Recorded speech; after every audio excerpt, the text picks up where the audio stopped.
you taking the duties tonight, Evan? Roll call, please. Trustee Smith? Here. Trustee Mytel? Here. Trustee Snyder? Yes. Trustee Paveza? Here. Trustee Schiappa? Here. Trustee Francis? Here. Mayor Grasso? Here. 7 present. Thank you. There are no presentations or public hearings tonight. Item 4 is the consent agenda. An item shall be removed from the consent agenda at the request of any one trustee or anyone present at the meeting. Those items marked with an asterisk are considered to be on the consent agenda. A roll call shall be taken on the approval of the consent agenda and recorded in the minutes as an omnibus vote. If an item is removed from the consent agenda, it will be discussed by the board, opened for public comment, and voted upon during this meeting.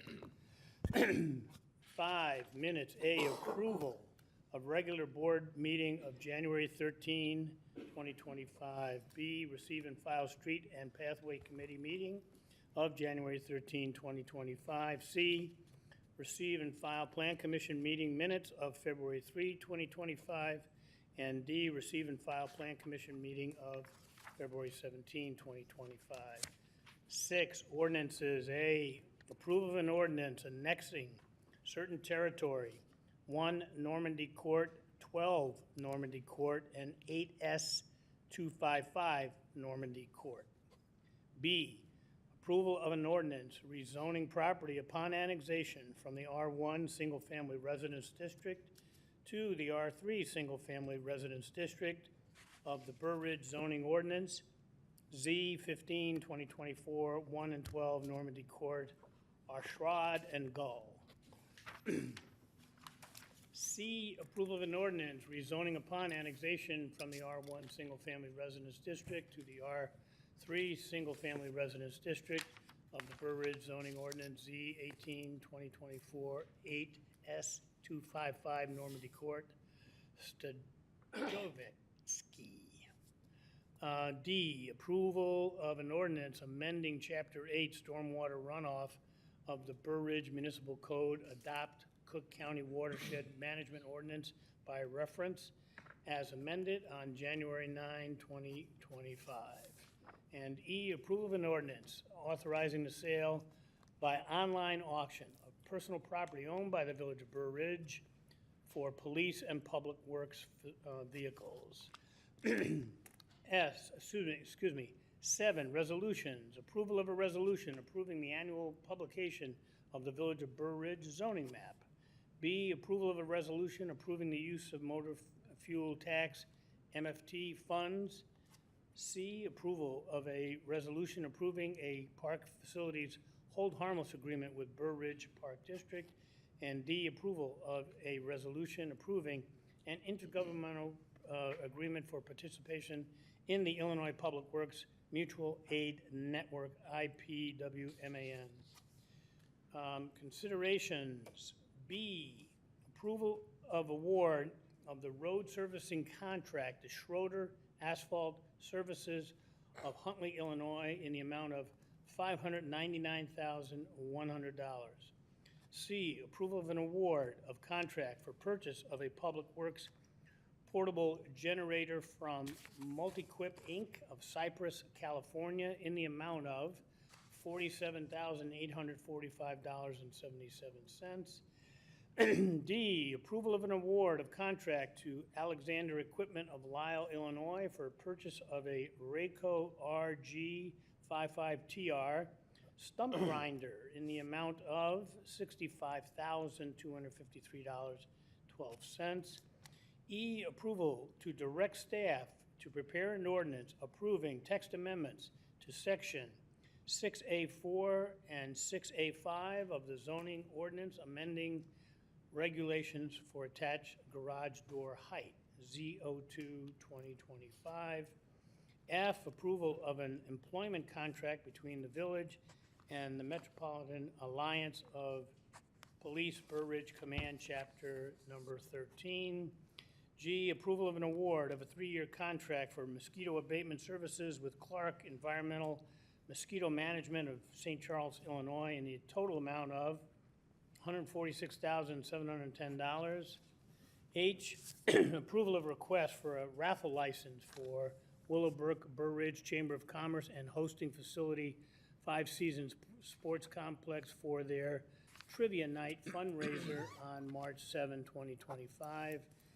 I, approval of request for a raffle license for the Gower School PRO and Hosting Facility Gower Middle School for their fun fair on March 7, 2025.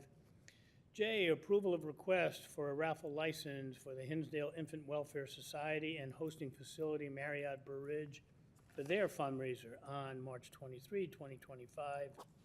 K, approval of request for a raffle license for Good Shepherd Manor and Hosting Facility Marriott Chicago Southwest Burr Ridge for their fundraiser on April 6, 2025.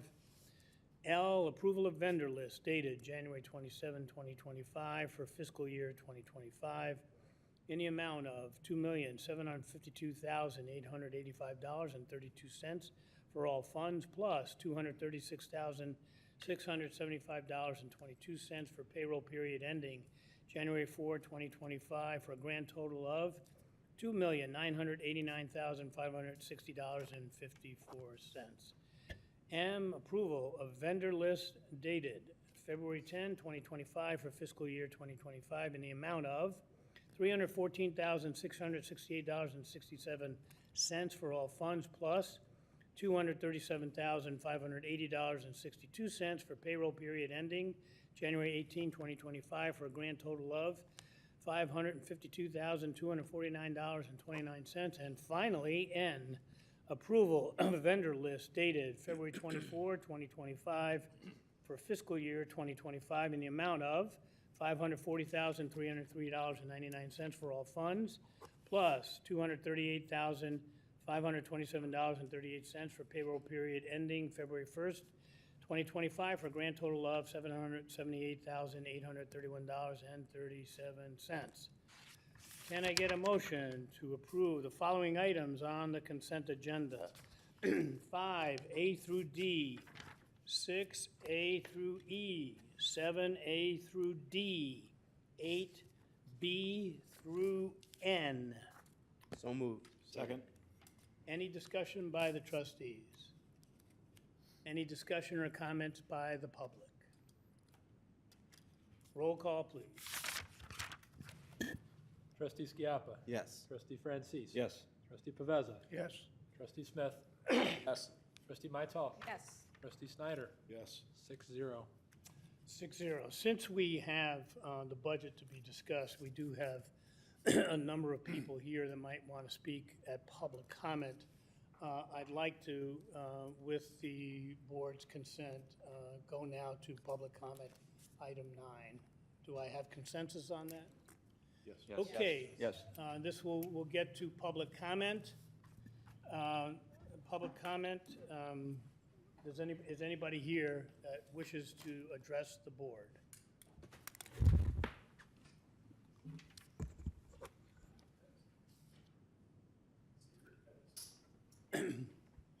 Good evening. My name is Steve Less. I live in Chestnut Hills in Burr Ridge, longtime resident. I'm here basically to ask the help of the mayor and the board with some problems we're having with the Saya trucking in regards to some additional lights that they have put in and the amount of noise that they're making in the evenings. 10 years or so, Mayor Grasso, I think Guy, Al, Steve Stricker worked on what we call a Saya annexation agreement, which is a document that was put together by the village, signed by the village and Saya Trucking, making agreements towards their lights and the amount of noise that they were going to do. And recently, we feel that they are violating that agreement. I know Mayor Grasso and probably you, Mr. Evans, have been sent pictures of lights shining in people's windows and things of that nature. And again, I just wanted to make sure that you were all aware of it and hoping that we can count on your help in mitigating the lights and the noise. So thank you. Thank you, Steve. Anyone else?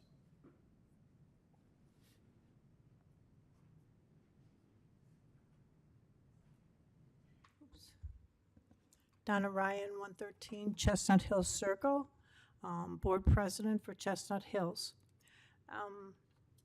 with all the complaints that came since December, it was also voiced that the noise has really gotten worse. This is again about Saya, right? Yes. Yes, okay. Very busy year for them, but more noise and more dropping of trailers with shaking of the residents' homes.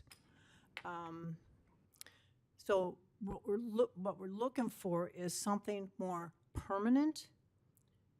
We're talking about, you know, a wall, a sound barrier, something that would probably take place, you know, help with the lighting also, because the fixtures are supposed to be not visible and below the barrier. Right now, we have a fence that's wood, and it really doesn't reduce the sound at all. It is really a screening. So I'm thinking there are barriers for pickleball courts. Why wouldn't we have a barrier wall for industrial noise? Granted, I remember the first study that was done that the noise would come, you know, over the wall. However, it does help. It really would. Now, Steve is like 200 feet away from them, so he bears the brunt of all of it.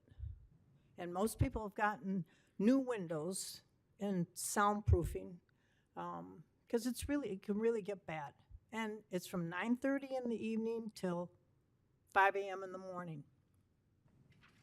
So the only thing I see that's good is that we don't have the backup beeping as loud as it was. I'm not on that surrounding Saya, but I used to hear it in the compound where I am. But I don't hear that much, but Steve said he hears it a little. So we're looking for something more permanent. And just because we feel like we're in the middle of all this, and with all the complaints and everything, the board thought to go to our attorney and have a statement read for our stance on the whole issue. And we sent it to you, Mayor, about it. We need something more permanent because the personnel, I'm sure, changes. So it's just getting worse, really is. Now we have 2 nuisances instead of just the noise. So thank you. Thank you. Is there anyone else who'd like to address the board? It's okay. I reside in Chestnut Hill Circle. Name, please? Oh, I'm sorry, John Summers. And my unit at 136 Chestnut Hills backs up onto the wetlands. And a rather idyllic view, and perhaps as Donna touched upon, I apologize for being a bit tardy this evening. The lights of Wrigley Field appeared and has changed certainly the evenings and that view greatly. We prepared something, I'll read it quickly. In December of '24, this past year, I came home from work at night to find Saya had installed 15 plus new LED lights. And these were high lumen fixtures on the north side of their property, pretty much flooding the backyards of our units. Those lighting fixtures were installed above the barrier wall, as was pointed out perhaps by Donna. Prior to this time, the backyard and natural wetlands behind Chestnut Hills were pitch black. Zero light pollution, in other words. And we also learned, as we inquired, that there apparently was an agreement when Saya went in place to keep their lights below a wall. I don't know too much about their property. I've never been on it.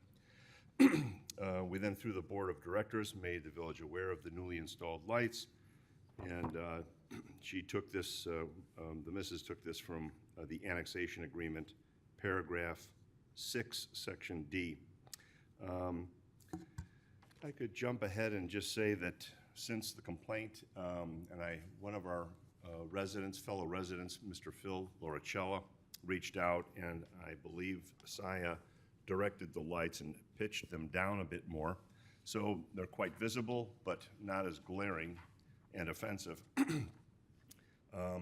But But then peculiarly, four new lights appeared considerably higher in elevation than the 15 LEDs that went in. I guess I can just speak extemporaneously. When I was made aware that there was an agreement between SIA and the village board, I'm certain in a way that these folks did not do this with any malcontent or intention. But one suspects, as we all know, over the span of 20 years plus, there are changes in personnel, and perhaps the new site manager is there and said, boy, these are going to save us money. They're not incandescent. Let's fill up our yard and certainly reduce any potential of theft, et cetera. But what they were probably unaware of is that just over that wall, a fair number of people reside, and there is honestly a diminishment in our view, and especially spring, summer, and fall evenings where we spend a lot of time out on our decks. So having said that, I do hope that somebody on behalf of us in the village can reach out to the SIA folks and perhaps give them a little religion and remind them that there was an agreement in place, and let them know, elevate the wall. Put, aren't they, I think, a global company? So they spend $1 million to make the wall higher. I imagine between here and Tennessee, their federal taxes are enormous enough that this could be a CapEx project and completely written off on their taxes. So I don't mean to come across as being glib, but that's our feeling. It's a problem that should be addressed, and we hope you guys help us. And ladies, thank you so much. Anyone else like to address the board? My name's Frank Berkowitz. I'm at 7310 Chestnut Hills Drive. I won't repeat everything that's going on. The lights are so doggone obvious. I mean, it's ridiculous. But I'd like for you to also focus on the noise. Now, it's something where a truck may back up and it goes beep, beep, beep. There must be 15 trucks at a time doing that. I am wondering if they're staging material to move from one truck to the other and they're using a lift truck to do it. Because the amount of noise for the length of time, it's not just a truck backing up. There's lift trucks out in that yard that's moving material around. So if you'd look into the noise, my neighbors and I would appreciate it. Thank you. Anyone else like to address the board? We usually don't comment and public comment, but I'm the mayor, so I can decide what I want to do. So this has history, and just I know the people in Chestnut Hills understand it, but so the public does. SIA leases that yard. The owner of the yard actually was a Burr Ridge resident, maybe still is at the time. So that was leased to them on a long-term basis, and as you may remember, that was not in the village of Burr Ridge at the time. We were trying to get them to come in, and it was only later that we were able to get them to come in, I think. And in any event, there is an agreement in place. I was part of the team that negotiated it, so I will look at it, we'll look at it. We understand the noise issue. Is it not only the beeping, but is it the drops, when it hits? Yeah, that was the two issues then, and the lighting, of course, we thought we addressed back then on the height of it. So we'll assume that there is no malice involved, but we will address it, and Evan will be in touch with Steve and others who are leading this, okay? Yeah, I can provide just a little more Okay, detail if you'd like. go ahead. So we've been mostly working on the light, not me personally, not as familiar with the sound issue, but I'm sure that's one we can certainly get up to speed on with you all. The lights are going to get fixed in the next few weeks. I just can't give you an exact date. We've been very in contact with their federal office or the national office down in Atlanta. They've been very responsive. They're aware that, as was stated, there was a non-malice mistake made or a change in how the light works, and they're aware that that's impactful. I've seen it with my own eyes in the pitch at night after a meeting. So I'm aware of what you're looking at, and that'll get fixed in the near future. I just can't give you, this exact date. but I'm very aware of that issue. We'll be working more on the noise issue with you all. I'm just not as educated about that one, as I said, but again, we'll be working on solutions to make sure that's more rectified and better desired for the neighbors. Okay. Any other public comment? All right, that's, one more comment? Would it be possible to add this to the agenda, or is that asking for too much? Well, I will tell you this, if, I'm sure all the board is interested in making sure this is being handled properly. If necessary, it will be on the agenda. I hope not, but we'll keep that request in mind. Okay, so that's the last item that we have on our agenda tonight, except for the budget. And of course, you're welcome to sit around for the budget, but does anybody else think they have an item on the agenda that hasn't been addressed yet? Okay, all right, that takes us back to the regular agenda. Considerations A, consideration of draft fiscal year 2026 budget. Evan, Thank you. you're welcome. Excuse me.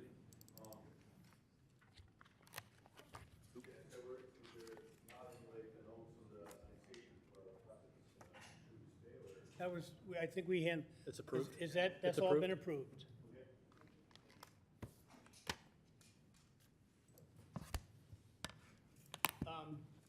By the way, welcome to Burr Ridge. Welcome. All right, well, as was stated, we're on to the budget. Always a happy time of year. Very pleased to present this document. This document is now the board's document. This is something that staff has prepared to reflect the will of the board. So at this point, this is a subject to your direction. Just want to start with some chronology here. So today, we're presenting the 26 budget. This is high level, it's educational, it's here for discussion and direction, making no final decisions tonight. The next time we will bring this up to the agenda on the board is March 10th. This is your last opportunity to provide any final direction or changes to the budget. We will bring it back on April 14th for a public hearing and adoption of the budget ordinance. No changes will be accepted at this meeting. This is a very long ordinance that cannot be amended. So March 10th is really the last time. We're not going to present this entire thing again on March 10th. This will be if there's any changes, final direction, things like that at that point. So it will not be this whole spiel again. I do want to begin by thanking Anne Marie and Heather, who are in the audience tonight, our two financial consultants. I've gotten a lot of compliments from the board, speaking to them here. I've gotten a lot of compliments from the board about the presentation of the budget. The amount of meetings we've had to get this down to the focus we have is because of those two. They do a great job of keeping us aligned and focus, on point, on schedule, and I want to recognize them personally for the work they've done. The reason why the budget is in such good shape is because they take care of it. So I just want to recognize their work right off the bat. Getting into it, Anne Marie, you want to come up and start us off? Thank you for that, Evan. I appreciate it. Love working here, so you guys make it easy to get things done. So I'll start kind of with the fund balance analysis page of the presentation. So this is all of the village's funds. You can call it the cash in the bank, reserves, fund balance, different terminologies, but it's basically the funds that the village has on hand at the end of each year. So I'm just going to kind of go through, we've consolidated funds over the last few years, so you see a lot less in the list. The majority of them are consolidated into one capital fund instead of having 4 separate ones. The general fund, this kind of just shows a trend. There's been an increase in the general fund balance over the years. The majority of that is due to, in 2024, we received about a $2.2 million windfall of sales tax from the state from an entity that had not been paying sales tax, and the taxes were finally collected. So you'll see it kind of flatten out again going forward. Motor fuel tax, we use that fund to fund our capital, and we transfer any taxes we receive for the year out to the capital improvement, or into the general fund, to partially fund our streets operations. Hotel motel tax fund is a fund that supports our special events every year, as well as we're able to transfer money out of that fund to fund our capital plan. business district, you can see that that's been growing over the years. Eventually, we'll have a significant pot of money that will be able to do something significant within our business district. Capital, that's where all of our big capital items are budgeted, our street improvements, major building improvements, things like that. Water and sewer, those are our enterprise funds. They're meant to self-support themselves, and the revenue should always cover the spending in those funds. You can see in the water fund a significant decrease in fund balance, and that's due to a large project that's budgeted in 2026. After that project ends, we'll build that fund balance up again.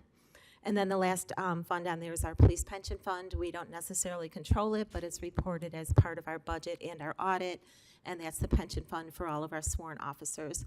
You can see that it's grown throughout the years. It's a very healthy fund. The funding is about 65%, which is a very healthy fund percentage for a police pension fund. So I know I tend to talk fast, so if you have any questions, just kind of interrupt me, or if not, I'll keep going. Okay, why is the motor fuel tax projected to be so low? It's always going to be about that much going forward. The reason why it was growing year over year is because we had the Rebuild Illinois funds growing into the last 5 years. That ultimately led to the 83rd Street resurfacing project. So it will pretty much be at this 200 grand-ish level going forward. That's really just a pass-through. We get money from the state, we put it in the general fund, and it'll support our public works operations, but really it's a payback for the road program. Anybody else have any questions? Thank you, Anne Marie. Keep going. The next slide is just a kind of a really high-level revenue analysis. Based upon the state's budget, we'll be losing the grocery tax in 2026. That'll be about $200,000, we think, and we'll also be losing the nanophase rent sometime in 2026. Both of those values there are annualized, but those are both revenue sources of the general fund that will be lost, that we'll have to make up in other ways. Our sales tax continues to grow, but as part of our growth in our sales tax is due to a change in the law where use tax is no longer paid for out-of-state purchases, and instead a sales tax is paid. So while we are seeing a trend increase in that tax, our use tax will most likely continue to go down. Income tax is at a record level. That's about 16% of our overall general fund revenues. So we hope that that does continue to grow. That's tax that comes out of the local government distributive fund. The state periodically talks about changing that distribution, but for now, it's a pretty solid revenue source for the village. Some other revenues, you know, we finally got our AMI in place where we're doing the automated reading of water meters every month. We converted to monthly billing, and we had some rate increases. So when I talked a little bit earlier about the fund balance having a little bit of a lower balance, or the water fund having a little bit of a lower fund balance, that will continue to grow over time. The AMI is billing more usage. We're billing down to the gallon. We're able to catch things a lot quicker. We're able to catch leaks and things like that, which will help hopefully reduce our water loss. We have the 5 hotels. They remain strong. We've got a solid hotel motel fund that, like I said, provides funding not only for capital, but also for the village's special events each year. Next slide. I have a question. Yeah. So By the way, tonight, if anybody's just got a question, just jump in, okay? 100% of the homes are on that AMI in Burr? Yes, there may be a few meters out there that we're still having to manually read for one reason or another, but probably 99.5 are on the AMI. Okay, great, thank you. Yep.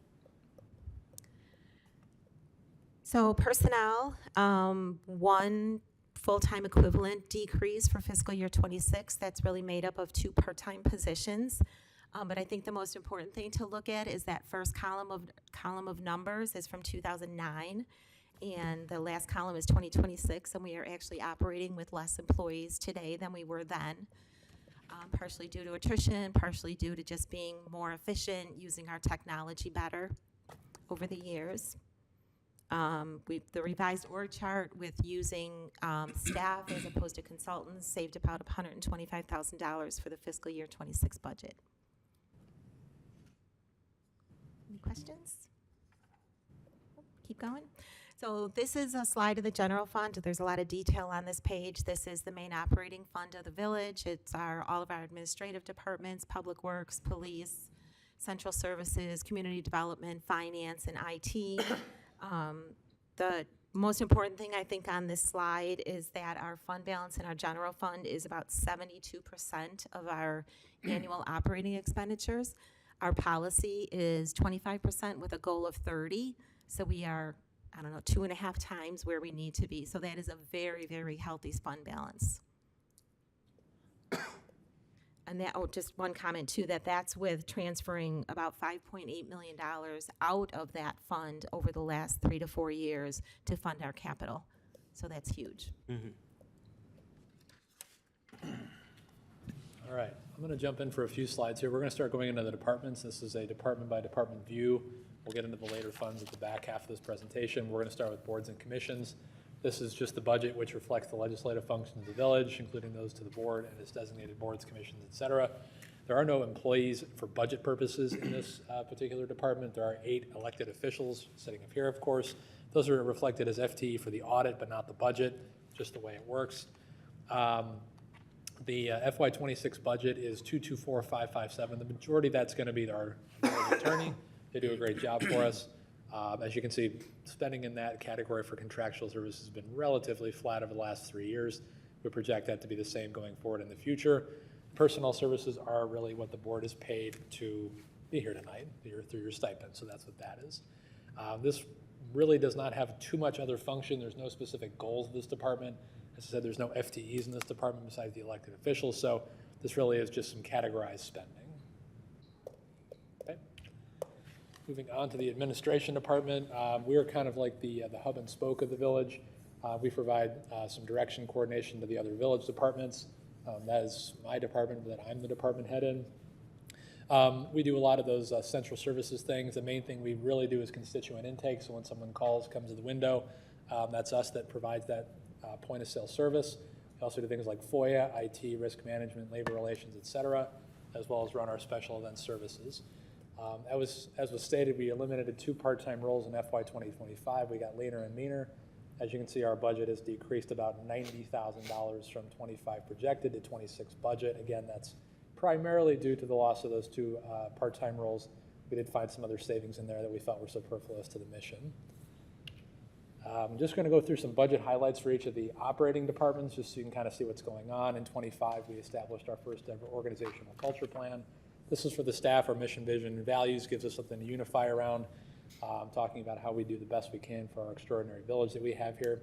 We conducted a community survey. We supported the EDC's creation of policies related to the business district and Cook County 6B incentives. We had a great year from IRMA's perspective. We had the highest possible safety rating. It resulted in lower insurance rate as well as receipt of interest income. That's been applied to our insurance this year, so we're almost getting free insurance this year for risk management purposes. So that's a credit to all of our operating departments. We operate with very few accidents, very few injuries, and do things not only in a professional manner, but in a safe manner. So that saves us money. In 26, we'll be creating a human capital strategic plan for the organization. I think we do a pretty good job of this right now, but I want to create a single document which talks about a unified recruitment to retirement roadmap for all employees, talking about more importantly specifying training, team development, and things of that like. We're also going to do a next-gen technology strategic plan. Just a lot of cool new technology things coming online right now that we can better leverage. That's one of the reasons why we've been able to cut 2 employees is we have the BSNA system we're going to talk about in a bit, but really leaning into technology is something we can provide to our residents. And finally, we've got 2 labor agreements coming up. That's something we work on with labor relations and patrol for public works. Those both expire at the end of this current fiscal year, and we're looking forward to getting new agreements on board with those employee classes. Questions? Okay. Go for it, Anne-Marie.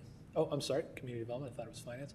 So Janine is on vacation tonight, but we're going to talk about this department. So this was spun back into a department in 25 as a standalone department. They do the planning, the zoning, the economic development, code, and engineering for the village at this point. Going into 26, they're going to have 4 full-time and 2 part-time employees. They have 5 full right now.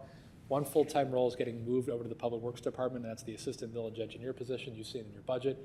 That position is going to be responsible for doing a lot of the savings that we talked about a minute ago regarding keeping some of those costs in-house for consultancy reasons. We spend several $100,000 a year on consultants.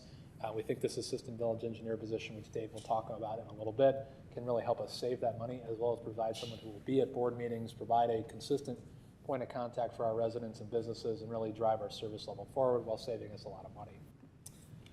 As you can see in FY25 projected in 26, those numbers are about the same. A lot of the contractual services come down to two things. Plan reviews, and in 25, it was also some monies related to the CNH review. As the board may recall, you put $100,000 in the budget to help us review that petition, so that's in there. And then in FY26, we're going to be talking about the comprehensive plan update. This is something that the mayor's talked about at the board meetings in the past, but that was put in the budget as an update to its comprehensive plan. Again, that was a $100,000 budget line item. If we wanted to do a complete revision, which I haven't heard any direction on, that would be 2 or 3x the cost, and it would take a lot longer to do, but I don't think that's necessary. I think an update is all you need just to make sure that everything's in the right place, just get it tied down for the future. That's also a legal document in a lot of ways. An older comp plan can be used against you in court, so getting that tied down for the future is going to be great for our future planning. Another big thing that's been going on in community development has been related to online permitting. This is not something we've been offering in the past, but now you'll be able to see more and more rollout for, if you want to apply for a permit online, instead of having to come in here, you can not only apply for it, you can pay for it and pick it up all online. You don't have to come into Village Hall. That option will still exist, but you don't have to then do that going forward. We started rolling that out slowly, just to make sure we've got our feet on the ground, but ultimately that's going to be open to everything going forward, everything from the fence all the way up to a new home, new business, whatever you've got. Finally, we'll be bringing back the contractor registration program. We've hinted at this in the past, specifically with the building permit and zoning fee schedule. This is something we think is going to be important relative to the board's previous discussions about making sure that work without a permit is something we do less and less of, or see less and less of as a village. This will require contractors to register with us, and if they violate our rules, they won't be able to work in the village. That'll also hold them more accountable to residents and make sure that work gets done quicker and more by the book for their benefit. Lastly, we're going to be continuing to rolling out the BSNA Cloud Enterprise software system. That's something that Finance did a lot of work on in the past year. But again, continuing to roll those things out so that things like complaints from the residents can be better put in through our system at this point. All right. Now it's Finance's turn. Thank you. Finance has 2 full-time and 1 part-time employees. And then, as Evan mentioned, Heather and I are contracted consultants that work on a part-time basis. Our budget actually in finance went down a little bit, mostly due to savings on contractual services. Things are more automated, more streamlined. We don't need to be here as many hours as we have in the past, which is the ultimate goal. 2025 accomplishments, we got all 3 awards from GFOA. We love producing those documents for the village, and having those awards is good for a village, both financially and just kind of gives you kudos. We did lead the implementation of the BSNA Cloud Enterprise System, which was a great project. It's really helped so far, automating a lot of processes that were done more paper, more manually, and we'll continue to do that.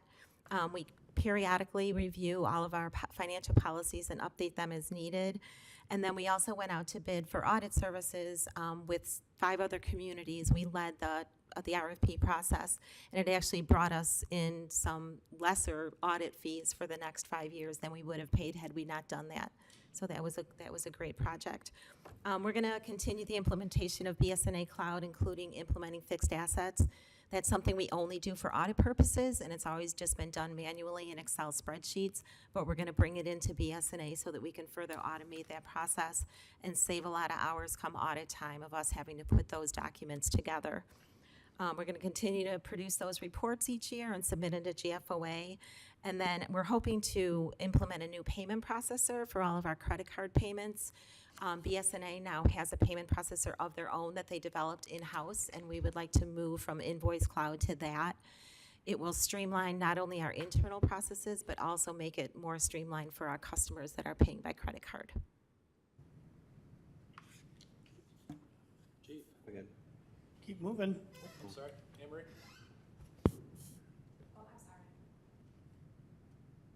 I just wanted to say congratulations and great job with the GFOA awards for the audit and the budget 2 years in a row. I'm confident with the way the budget is prepared that we'll probably get a third award. And our budgets get these awards, we pass our audits, I mean, we have very clean financials, so I appreciate that. Thank you. Thank you. The police department, as you know, is responsible for providing public safety protection to residents and businesses of the community. We are 32 full-time employees, 28 sworn police officers, 4 administrative staff. Most of our major purchases were made in this year, so next year there's not going to be anything out of the ordinary or anything huge for you to worry about.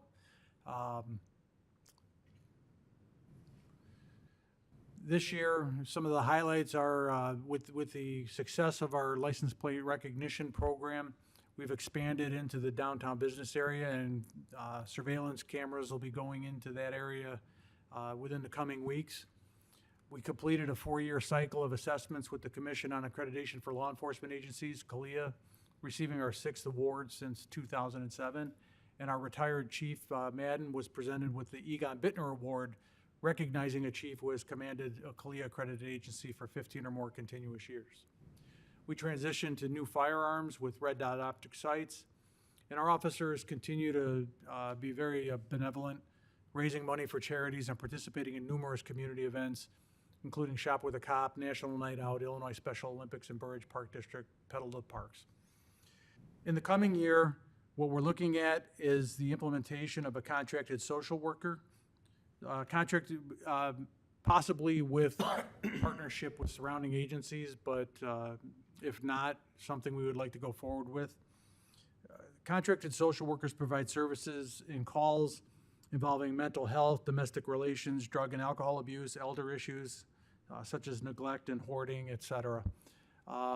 What this provides is better follow-up when we go to these calls that an officer can't provide either on scene or with follow-up services. Social workers have been successful in some other surrounding towns, and it's something we would like to go forward with. Recruitment and retention is very important to us. Not only getting someone to work here, but getting people to stay here. The job market is pretty tight. We're competing against every other town with a police department to get good quality hires. What we would like to do, as Evan mentioned earlier with our recruitment plan, is update our website and provide highlights of our department for, really showcasing what we are, what we do, and what the town is about, showing them the support we receive from the board, from the town, from the residents, really highlighting that so we can compete in this market. And lastly, what we're going to do going forward is participate in the Illinois Department of Transportation's Sustained Traffic Enforcement Program, which is called the STEP grant. One of the biggest concerns that we continually receive from residents is the traffic problems that they perceive or feel, are occurring. Speeding vehicles, reckless drivers. And what the STEP grant will allow us to do is assign dedicated officers to target areas specifically to address these issues by hiring back officers on overtime so they can dedicate themselves to that and not have to worry about being pulled off to go answer other calls. So those are some of the highlights from the year and some of the plans that we have going forward. Question, Chief, are you fully staffed? Do you need anyone else in terms of sworn officers? We are not presently fully staffed. We're authorized for 28, and we're in the process of trying to hire that 28th person. I'll defer to the village administrator on additional service, on additional sworn officers. Would the social worker be in addition to the 28? The social worker would be contracted, so the plan we're looking at, if other towns got involved, is a model, a full-time model, but we would get a 40-hour employee. Burr Ridge would get that employee 10 hours a week. Hinsdale would get that employee for 10 hours a week. So it's contracted and it's not part of our. With 4 villages? With 4 towns, we would split that to about 10 hours. And we would start at that level and determine if we need to expand. I think a full-time social worker would be beneficial, but I don't know that we could support that yet. If they come in and knock our doors off and prove really valuable, maybe we expand that, but we start small and grow as it's needed. But as an example, just cursory looking at some calls for service over the last 4 or 5 years, we respond to about 100 to 110 domestic violence calls a year. Of those calls, there's maybe 3 to 8 arrests a year, which tells you that the other 100 calls are us going and mediating problems in someone's home that might be better fit once everything is died down and calm and people are separated, that a social worker could go in and offer services that the police department is just not able to do. And do you think a social worker could probably identify red flags which never, the police department was not approached for if there was a social worker in place? Possibly. Like case in point, a recent situation. Yes. I think it would help.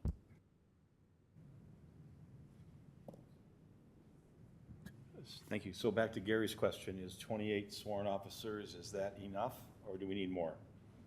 I think you can always do with more. I think the analysis through this year's budget was we're losing 2 major general fund resources in the grocery tax and the Nana phase rent being all over $400,000. If that money were to be able to be recovered and then some, I think it's always the goal to make sure that we have very well-staffed operational departments. So I don't think there's a magic number where we're under or overstaffed. I'd like to add more though, but I'd like to add revenue to help us be sustainable in that regard. Because once we make an officer higher, then that's a pension obligation we have to make sure we're on board with. So I would love nothing more than to bring some on, but given that we're losing as much revenue as we were, I wanted to play it safe this budget. We are at the number that has been authorized That's in correct. the past, so we are at 28. Well, we're one short. But By we're in the process of authorization. hiring. Yeah. Right. We're at we have an authorized number.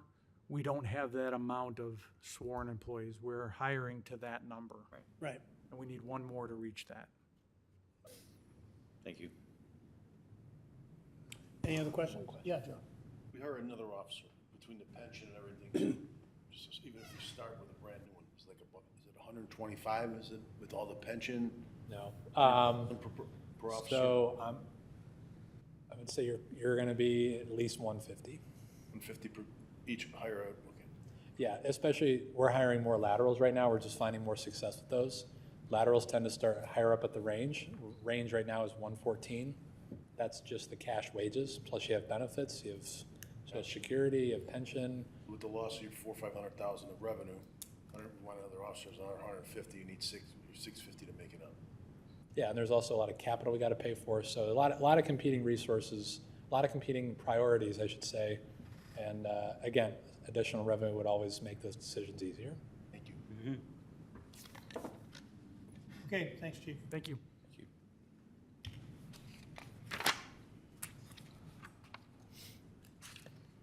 Evening, David. Good evening. Saving the best for last, and I mean that because we do talk about the big projects here in Public Works. But, it's like our road programs and sidewalks and pathways, water main projects, but it is really the expertise to plan and prioritize and maintain those projects that comes from the 10 full-time frontline guys, the 3 supervisors in operations, land and forestry, and our utilities, water, wastewater, and then our new deputy director that we filled out this past year.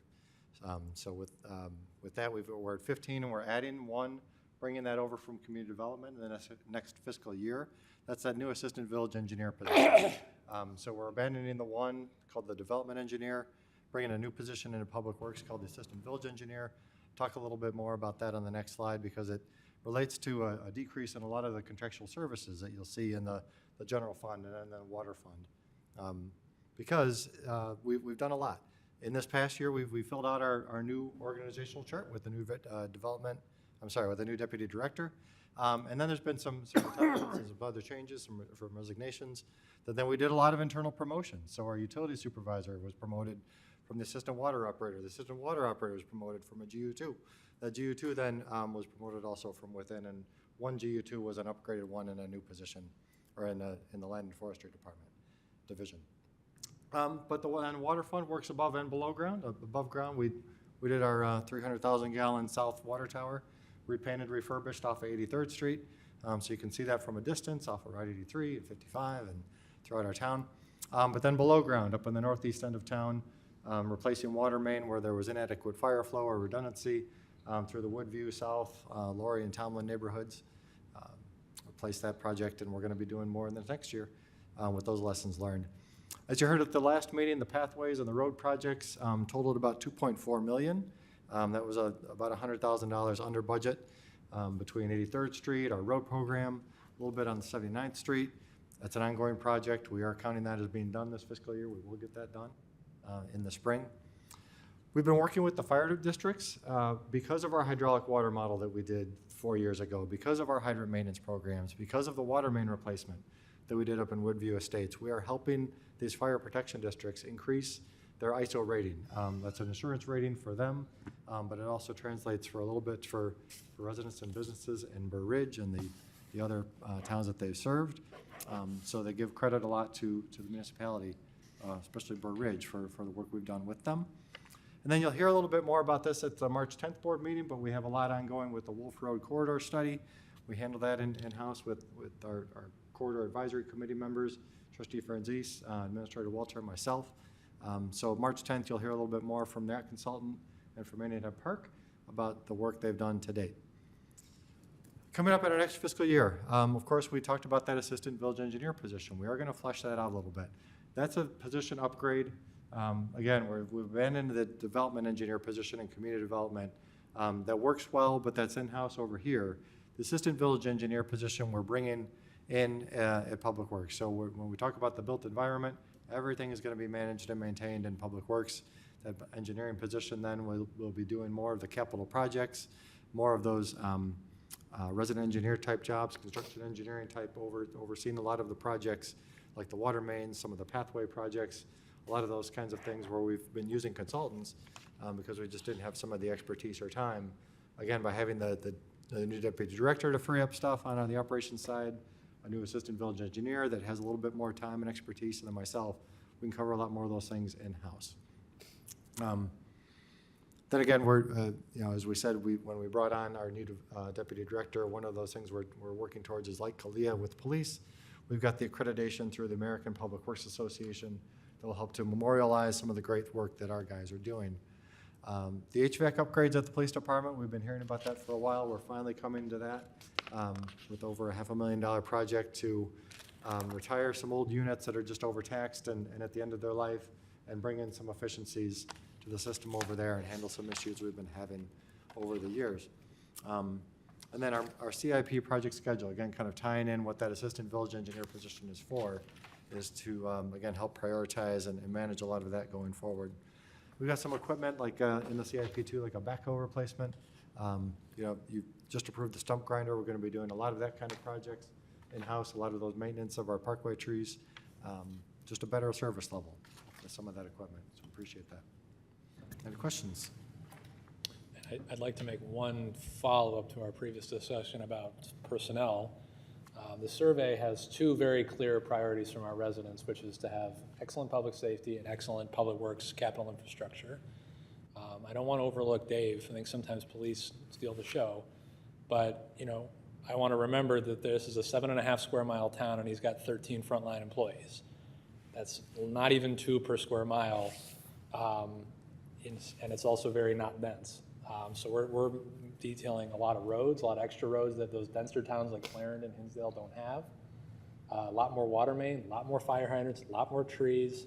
Just the way that the town is designed, it creates challenges for both police and public works because of how spread out the beats and the sectors are in our town. So we just said it'd be nice to add more police.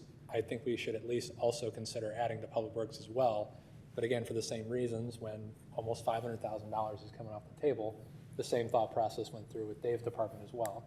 One of the ideas we came up with, and I give Dave credit for it, is to bring in some of the savings through rehousing some of those services. So, that would have been worse had we not done anything. We would have added more money back to the budget. We would have had less transfers through CIP, et cetera. But consistently, when you look at, per capita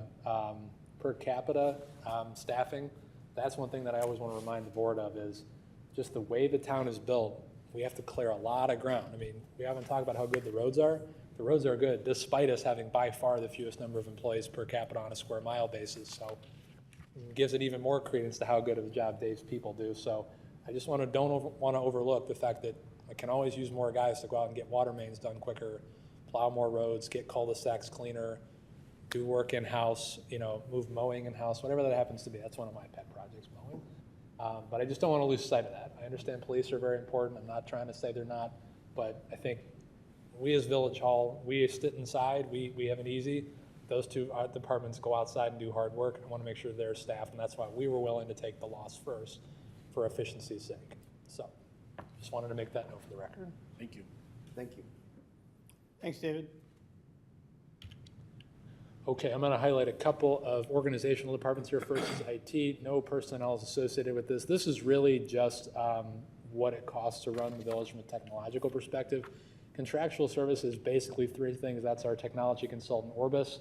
When something doesn't work, we call Orbis. They're very good. There's also things like Flock, Axon body cameras, Dugis, our police records management system, and a number of other things that we've got through the village to make everything work technologically. This is pretty much that. As you can see in here, I'm probably going to fold this into central services next year, just because it's a reporting department. So is central services. It's kind of duplicative. So this may go away next year, but this is really just related to technology. You'll see it's a little higher in the current fiscal year, 819. That is almost related to the additional Flock cameras that the board approved. We'll call it 3 months ago. We made a one-time payment to pay for it up front with cash on hand. That's why that's there, and that's funded through a general fund transfer from the business district. Questions? Okay. Second one is central services. This is really a reporting department. Its function is basically to do things that really don't fall in any one department. So a lot of our village hall operating supplies fall in here. But really this thing exists solely to do the transfers. You can see in the bottom line, this is, if you see the transfers back in the original budget, this is where they come out of. And this is just a budgeting item that we have here. Questions? Okay. Anne Marie? That is the end of the general fund. So I did touch on all of these funds kind of at the back here earlier, but I'll just go through them quickly. So motor fuel tax fund, it needs to be a separate fund per state statute. So we get all of our motor fuel tax collections go into this fund, both the regular motor fuel as well as the transportation renewal fund. We transfer out of this fund to partially fund our streets department. As Evan said earlier, we're going to maintain somewhat of a fund balance in this fund so that we can have funds available if there's ever a need for a match or something like that on a capital project. Next fund is hotel motel. Kind of touched on this also. We get our hotel motel taxes deposited into this fund, and we spend on our special events as well as transfers to our general and CIP fund out of this fund each year. Still has a healthy fund balance at the end of 2026 projected. Next one. Downtown Business District. This is our business district fund. Our 1% business district tax is deposited into this fund. Very few projects will actually be budgeted for in this fund. We'll most likely see transfers out of this fund to fund different types of projects within the business district. An example is the Flock camera expansion project that you see there. There was a transfer out in 2025 for that program. Capital Improvement Fund is not necessarily self-supporting. The intergovernmental line item would be any grants that we receive from outside agencies, and then there's just some miscellaneous revenue that's most likely just made up of interest earnings on the amount of cash in the bank. Improvements are going to be any of those non-enterprise capital projects that we have going on for the year. And for 2026, we've got about $1.5 million in general capital projects in this fund.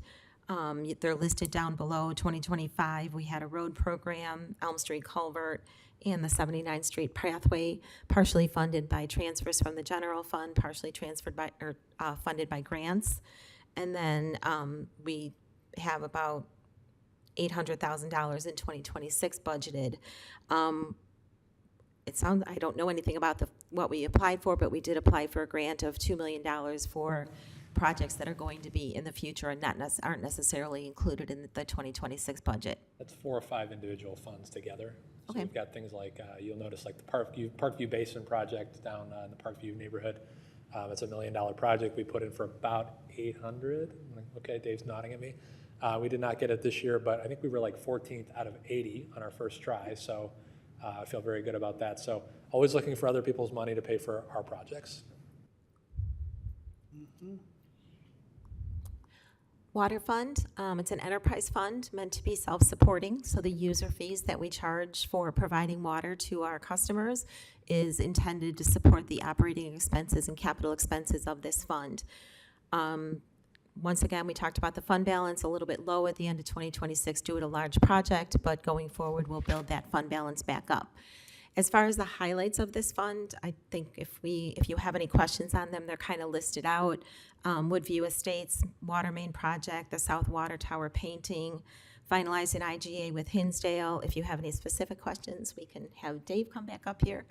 In 2026, there's a number of projects listed, that first one being the Carriageway Water Main Project, which is really why you see that decrease in fund balance in the water fund just for the 1 year. So, a few years ago, and it was the goal to right-size that fund so it was getting revenue, so it would sustain itself. And it appears that that worked. Yes. Is that Oh, yeah. correct? Yes, Yeah, absolutely. I'll point out, so I was going to point this out anyway. So if you look FY23 actual commodities, 4294503, that is effectively what we're paying Bedford Park for water on a wholesale basis. Charges for services 7215643 going up to 25, projected 9030. That's a combination of the rate structure going into place as well as the AMI catching all the unbilled water, getting rid of all the old meters, the census meters. Or no, now we have census meters. All the old drive-by radio meters. The AMI, I think we said it was going to have a 2 to 3 year payback. I bet it had a 3-month payback. Yeah. Just based on all the found unbilled water we had. So, this is allowing us to do almost $10 million in cash in projects in 2 years and still have $1 million fund balance. And it will continue to have $1 to $2 million projects every year going forward that we'll do in-house. Not going to have as many contractual, that's why you see the contractual number go down. So this is really rocking and rolling. There's already no lead in the village, but we already have pretty young pipes. This is really going to put the gas on that and really make that be less of an issue going forward. I think the thing I'm most proud of is that our water rates are still bottom third in DuPage County, despite the adjustment. So we're getting everything we pay for and nothing we're not. Yeah, it was good stuff. Any other questions? No.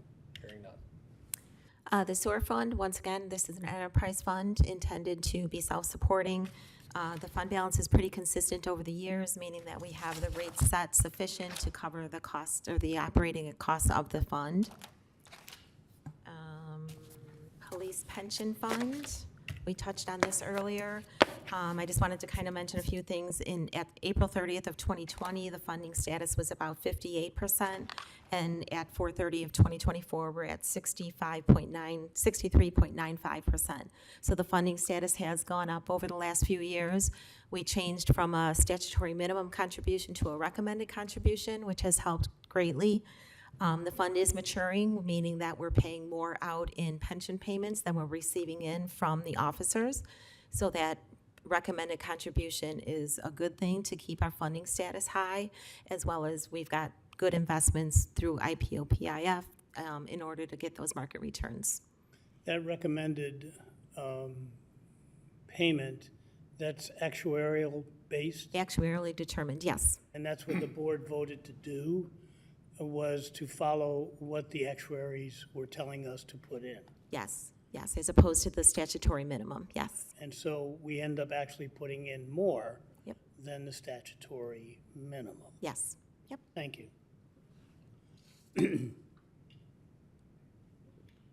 All right, this is our last slide of substances, we'll call it, and we go to the conclusion. So the Street and Pathway Committee at their January 13th meeting requested additional information only about extra revenue opportunities for the village to pursue. These are all things that we could pursue in one form or another. to, in some form, add to the capital programming. So I'm going to just read these down. So the first one is the non-home rule sales tax. So there's kind of a two-pronged approach here. You're currently at 0.25%. I'm going to call it 15 years ago, the village residents, through a referendum, voted 0.5%. The board could put in place for public safety purposes. If you were to put that in place, that would bring you another $500,000 about in revenue. However, go ahead, So sorry, Mayor. when we voted in 0.5%, the village voted in 0.5%, you'll remember. And the board then decided only to use a quarter. That's why the other quarter is still there. Correct. The state law now, though, says you can go all the way to 1 without referendum as a non-home rule community. So that would add another $1 million about to the budget. So you could have another $1.5 million if you went all the way to 1. However, I do want to note that the voters approved you up to 0.5%. Right now, non-home rule on a quarter point brings in 530. That's why I'm rounding down a little bit just to be conservative, but it could be a little bit more than that if you took it all the way out. A stormwater fee, this is something that I think would require a lot more input. There's no real limit to what you can do. Some towns have it, some towns don't, but it would basically be applied to some sort of bill for the residents to pay for stormwater projects. I wrote $500,000 in there because I've seen them as low as $100,000. I've seen them as much as $10 million in Downers Grove where I live. It gets expensive. There's either a fixed fee you see on a utility bill, or there's an impervious surface calculation that they use to calculate the impact fee. But that would pretty much be used for stormwater projects. Vehicle stickers, again, information only. We're going to call that $250,000. Red light camera, information only. It's per intersection, per infraction. We're going to call it $100 per violation, about $200,000. I think there's limited opportunity there, candidly. There's a few intersections which might qualify, but the fact is we only have so many cameras in the village, or lights in the village, traffic signals we could use. Something we could look at. You have to prove it to the state that you need it on a safety basis. So that one's maybe. Hotel, motel, this is pretty restricted. You could go from 4 to 5% as a non-home rule community. It would yield you an extra $200,000, but really 75% of that $200,000 would go back for overnight tours and promotion, and only yield you about $50,000 in additional capital funding. We have being at 4 is a nice competitive advantage for us right now. I wouldn't recommend that one, candidly. The grocery tax is here only because it's $200,000 a little farther down the list. This is something you can put in now, and it would take effect on January 1st, 2026. The state gave all communities the ability to do this. If you wanted to have it in place to pick up again by January 1st, you'd have to pass it by October 1st, 2025. Is that correct, Council? Sound about right? Thinking it's a September date. September, okay. Yeah. So it has to be at least 90 days out from that thing. Place of eating tax, there's actually no limit on what you could put on place of eating tax. Some towns have up to 2%. I wrote $137,500 per 0.25% increment. So you could tax the restaurant specifically. That's a philosophical decision, but that's available to you. And finally, there's What is it now? 1%. 1%. 1%. That's a pretty common number for those who have food and bev. And then there's something called a gasoline tax. There was an interesting state law that said that all towns in Cook County can pass a gas tax on the gas stations in their community, but they said later in the law that all you had to do was touch Cook County to actually have it apply. All of our gas stations are in DuPage County, and thus we touch Cook County and have gas in DuPage County, so we legally can levy an up to a 3-cent limit on our gas tax, and that would bring in about $125,000. The 2 gas stations that we would be affecting right now would be Shell and Thornton's. So if some towns have that, it brings in millions. Think like Bensonville, Naperville, Schaumburg, big towns. Yes, trustee. On the grocery tax? Yes. Isn't something that's a tax that's going to be put on by a majority of the communities before the end of the year? I would say that as time goes on, the majority of communities are starting to put them on the agenda. So Clarendon Hills just approved it, or I think they're definitely considering it. I know Downers Grove is. I think other towns will as well. That currently is collected by the state. It will then be collected by municipalities that pass that ordinance at that point. But you're correct, more towns are looking at that. And again, these are your options. These are, I want to be clear, we did not receive support or direction from the board to implement these. I'm sorry. Joe, Evan, Yes. place of eating tax, Hinsdale, Willowbrook, are they at 1, or are they at 1 1/4? I would say the majority on the bell curve will be at 1. Some are at 2. I think Lombard's at 2. Some don't have it at all. 1 would be the mode. You know, the majority of towns will be at 1. That's where we're at now. That's what you're at now. Yeah. Thank you. So these are options. Again, we're looking at $450,000 in revenue that we're not going to get supposedly in '26. So I want to be clear. You're going to get some of that money in '26. Those are annualized. If you did nothing in '27 came, that's what it would be. The grocery tax goes through Jan 1 '26, so you can assume about 2/3 of that you'll realize, 130 grand. Nanophase wants to leave in August, so you'll see some of their rent, but you will see those after this coming year, those will be gone. So that's why I'm saying, you know, you got a year to think about it, budget's good, make decisions now. So these are things we're going to look at and come back and maybe make some suggestions. I personally, red light cameras to me are off the list. We don't need red light cameras in this village. But the others I think we can look at, and probably the one that's likely to come to you is the grocery tax. But we'll see. That generally, in my opinion, is a regressive tax in neighborhoods that where another 1% on $1 on 100 can mean something. I think in our community here, however, $1 more on a $100 grocery bill, I think is something the village could be okay with. But go ahead. But since you voted 15 years ago, to go to 1%, you were only at a quarter. Half. Half a percent. Half a percent. And so you have it 15 years ago. You want to hire another officer possibly for some additional safety. My first thing is, that's right in Yeah. line with something that would be my We're vote. authorized, we don't, but again, that's a sales tax increase, so you know, yes, that's good for revenue, but, you know, what's it gonna do to shopping? I don't know, but these are questions that we'll get through. I would say the next one on there to look at is that 1/4%. Yeah, I know the history on vehicle stickers here in the community. People really don't want to see vehicle stickers, and then the administrative cost eats right into that $250,000 projection. So that might be something that we don't consider. But obviously, if any of the 6 of you want to consider something that's on this list, we will consider it. Or if there's something else that somebody comes up with. But we are going to look to replace the lost income over time. Yes, Anita? So the grocery tax is something that is coming off. So if we put it back on, then it's kind of, people are still used to it, Right. right? So then I Putting think- it back on before it expires. Right, and then I feel the stormwater fee makes sense because a lot of projects which take a lot of money are stormwater projects. Or some Used of to them be, at but least. ours aren't. We don't have the stormwater issues the village had 20 years ago. Is not to say we don't have stormwater issues, but I'm not quite sure how that works, so I'd like to know a little bit more about who actually ends up paying that stormwater fee. That's going to be residents. Yeah. Yeah, that's not a.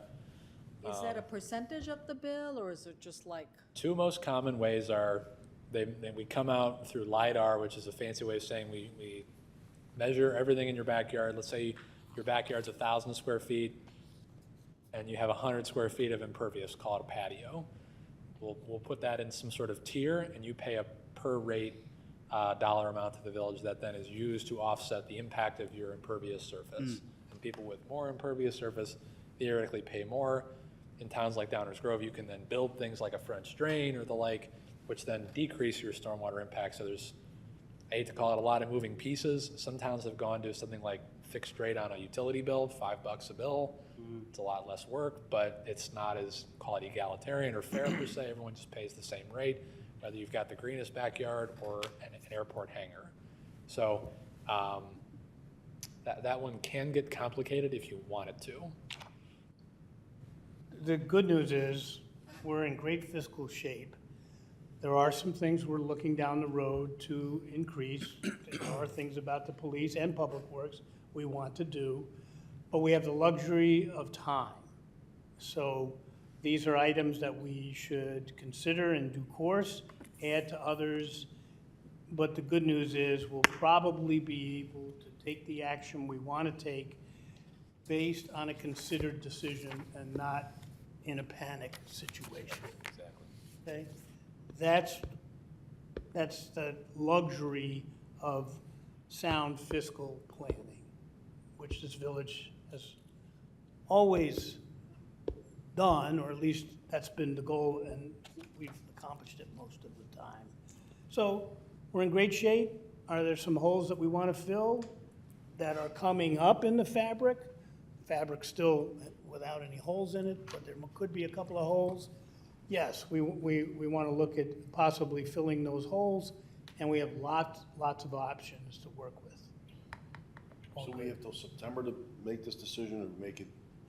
That's That's on the grocery tax. on the groceries tax, it might be, we could do it after that, but if we wanted to make it seamless, to Anita's point, If there's two, let's say one or two of those choices. Right. We could do them by September. right, So seamless going into the budget for '26. right, and one of the things the legislature may do this session before the end of May is there may be a non-home rule grocery tax day where everybody who opts in, so you don't even have to pass anything, all the non-home rule communities can opt in on one day or 1 week, so that everybody's doing it at once, for the obvious political cover that would provide all the villages when you put a grocery tax in place. So we're not the only community looking to keep it. The gas tax that you said just the Shell, or it would be Shell and Thornton's, right? Shell and Thornton's. Both. But, I mean, I think a lot of people who are using Thornton's are not even Burr Ridge residents, they're just people on the highways, so, yeah. Yeah, and that's the idea that I think we always think about is this tax going to be paid by residents? That's why we don't want to do vehicle stickers, we don't want to do Cameras. stormwater, and even cameras are probably likely to affect our residents more than anybody. So is there other ways to do this? Grocery tax might be one way, although a lot of our own place of eating tax, that's probably spread out by a lot of communities. So again, we have a lot of things to think about and a lot of good options. Okay. As I said at the beginning, this was our educational session. The last opportunity to discuss this will be on March 10. We're not going to repeat this presentation. We're just going to talk about any changes which may have come up. I don't anticipate any, or any final direction from the board. And again, April 14th is our public hearing, where we pass the budget, we go on with life. With this, I'll turn it back over to the mayor. Can I have So any final discussion? Evan will reach out to each of you, as he always does, after tonight, and ask, any other ideas, any other things that you want staff to do, to present, so that we have a very thorough opportunity to pass the budget. If there's no other budget questions, then we can go to reports and communications. Let me start with the chief on reports and communications. Yes. Quick comment on the budget and the budget presentation. I just want to commend staff, Evan, everyone else who's contributed immensely to this budget. It is easy to understand. It is well thought out. It is concise, yet it provides sufficient detail so we can make intelligent decisions. And I want to commend everybody for that, Amy as well. So we're all good. Thank you for this. Thank you. Thank you. Okay. Chief, I've asked the chief to give the board and the public an update on the very tragic, very unfortunate domestic violence situation that happened Friday, late afternoon, early evening. The chief has kept me advised all weekend, and he's got an updated report for you and the community. Go ahead, chief. Thank you, Mayor. As you've heard, today, pretrial release was denied for a Burr Ridge man charged with the murder of his mother. While the charges have been filed, this investigation is ongoing, so I cannot share specific details of this case. Also, we have a family in suffering, and I will limit my comments to a few brief facts to avoid compounding further trauma. On Friday, February 21st at 6:38 p.m., we were called to the home in the 9100 block of Madison to investigate a domestic battery. It is alleged that Oscar Rodriguez Jr., 37 years old, battered his mother, then left the residence. His mother was taken to the hospital because of sustained injuries. Rodriguez Jr. was stopped by the Illinois State Police and brought to our station where, with the assistance of the DuPage County State's Attorney's Office, he was charged with 2 counts of attempted first-degree murder and 1 count of aggravated domestic battery. Yesterday, the victim passed away as a result of her injuries, allegedly sustained from Rodriguez Jr. Rodriguez Jr.'s charges were upgraded to first-degree murder this morning. He is being held at the DuPage County Jail pending his next court date. I personally would like to thank DuPage County State's Attorney Bob Berlin and his staff, and especially the Burr Ridge officers and detectives that worked tirelessly long hours throughout the weekend to see this case successfully resolved. I'd also like to thank Administrator Walter and Mayor Grasso for being in constant contact with me this weekend, just making sure the officers had everything that they needed at their disposal. So thank you for that. With that, I don't feel any questions can be answered at this moment, but I'm always available if you need me. Thank you, Chief. And just keep us updated, and thank you very much. All right, Anita, sorry. Oh, okay. You have the floor. Reports and communications. Well, we have a lineup of events for this summer and fall that staff is preparing. But the first coming attraction will be Armed Forces Day or celebration at the Village Greens on May 16th in the evening. But the formal Armed Forces ceremony will be at the Village Hall on May 17th in the morning. So stay tuned for upcoming events. Thank you. Okay, thank you, Anita. Anybody else? Any trustees? No? I have a couple of things. First, at the next meeting, March 10, not only will we be dealing with the budget, but the discussion about a new village hall will be front and center on March 10. And I'm going to make sure that Evan gets that out to the public so that any members of the public who want to attend and ask questions will be available. So hopefully there won't be a lot to do on the budget. Between now and then, you'll get your questions and answers, hopefully, to Evan, and but we will also take up the Village Hall. In that regard, a comment was made at the last meeting that the police department came in well over budget back in 2009-08.